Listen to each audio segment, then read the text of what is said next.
Hi, welcome to my talks on culture, foreign policy and society in times of change.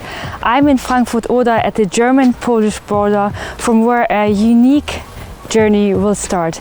Here at the European University Viadrina, 6 years ago, a program was created called Ukraine Calling. It brings together artists, activists and researchers from Germany and Ukraine to work together. I will meet and talk to them about these encounters, what they learned from each other and how they look on societal challenges. Let's start with Stefan Kraft, who with his colleagues from the theatre project futur3 from Cologne, Germany, and the Ukrainian theatre Lesya Ukrainka are creating unique, inspiring and interactive theatre performances.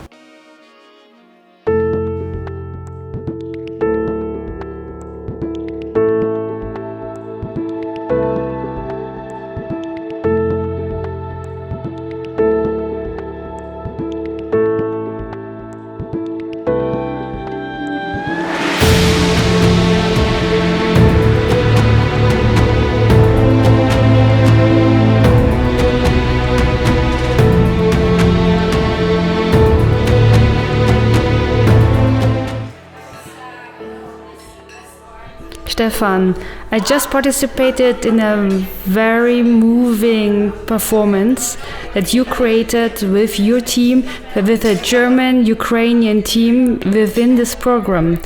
Can you tell me how you saw our performance today and how in general it looks like?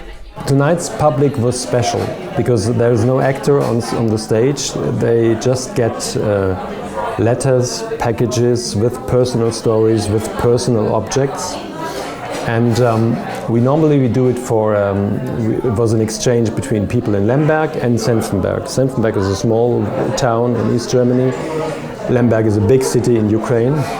But there are some similarities between these two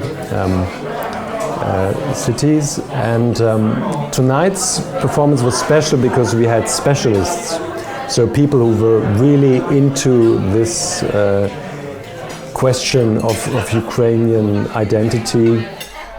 And how you came up with this idea? First of all, since several years we experiment with performances without actors.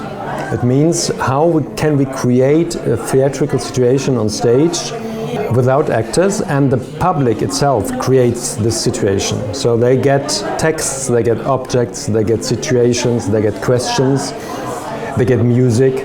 So a certain atmosphere is created so that something bigger than just a normal discussion is created. So which topics you are addressing? We go into it like researchers. We are not having precise ideas before. We just say we want to find out what matters for people in Lemberg, what matters for people in Senftenberg. Just to sum it up, like in the performance, we can meet veterans, we hear about Crimean Tatars, this challenge, we hear about societal challenges with the ongoing war in eastern Ukraine. For sure, also about Maidan activists, for example. There's a long letter about Maidan, what happened there. And there's a young man who says, I was on Maidan and then I saw how people were shot and sometime later the war started. And I went there as a volunteer in the war. I think it's like glimpses on many parts of the society. It's difficult to sum it up because, as I said, I was there for months now. And what I feel is there are very extremely different parts. Some are young, optimistic. They are they are optimistic because they think I will go away and have a better and more exciting life in Berlin or in Hamburg or I don't know. Or in Cologne, and but others are also optimistic about their region, and others see that what was important before, it is not important anymore. So I cannot sum it up because it's so different. It depends on where you look, to whom you talk.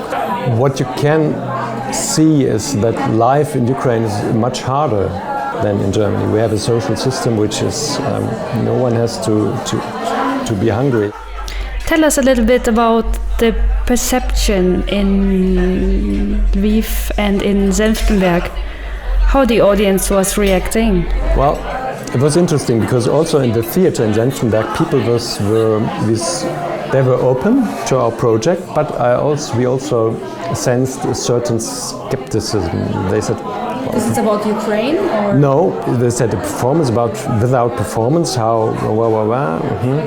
But then we had the several performances, and every evening something happened because the people, they listened to other stories, they listened carefully, and they were touched by it. They were really touched by it, and then they started to talk about their situation, because they listened to other stories, but they also asked about their situation, and.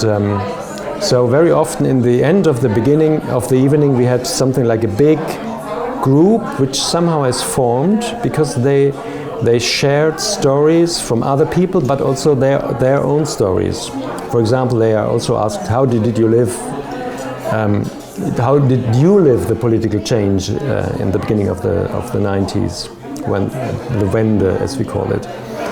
And the same we see in Lemberg. In Lemberg, I think there were by now more than 30 performances of it, because people want to see it, and they are touched by the fact that people in Senftenberg are trying to tell them something, to give them something, to talk about their lives, very often in the end of the performance they have there's the wish to send something back to them. And did this happen? Yes. In which way? They somehow sometimes they make a big photo of the whole group and send it to Senftenberg, or once they sang a song which was recorded on video and they send it. So there was really this sense of there's a connection and we want to give something back. Yeah. So it's a very simple concept, but it works. Why you've chosen these two cities, Senftenberg and Lemberg, and you explain us, okay, there are similarities, this is the GDR background, the historical background, but well, you have to explain it. It's not so much about big concepts, but it's about people you like and people you want to work with and people you want to create something with. What happens afterwards is about politics, it's about society, it's about the future, it's about the children. But this happened afterwards, once you dig into it. But it's about people. How you yourself and your team did not lose the motivation to believe in this even international cooperation cannot take place live. Yeah. Well, several times we were close to saying we stop it. And then someone said, yes, but maybe we can try like that. Let's wait till this decision from the governments, and then maybe, and sometimes we had the starting of rehearsals, and 2 days before it was not clear if we could come together because there were new corona laws and they are allowed to come in, or they maybe are not, and only the vaccinated, but then most of them were only half vaccinated. It was completely, as I said, it's a little miracle that finally we could do it. And I think you have to, it's as always, you have to go on, even if it's difficult. Just keep calm and go on. And somehow it turned out. How theater can support mutual understanding between Germany and Ukraine? What's this magic about? You create a space where you can open up for things that you haven't known they exist before, and you just feel them. So we had, for example, one performance with poems from a young author in Czernowitz, which she was killed by the Nazis in the 42. And there was a Ukrainian actor and a German actress together, and they spoke both their languages, and then they somehow tried to communicate, and then they had these poems. And the way they met, I think only in theater this can happen, because you can meet people in the street, but you never have this total concentration which theater can have. So it creates a certain space which enables other things. Is this a question?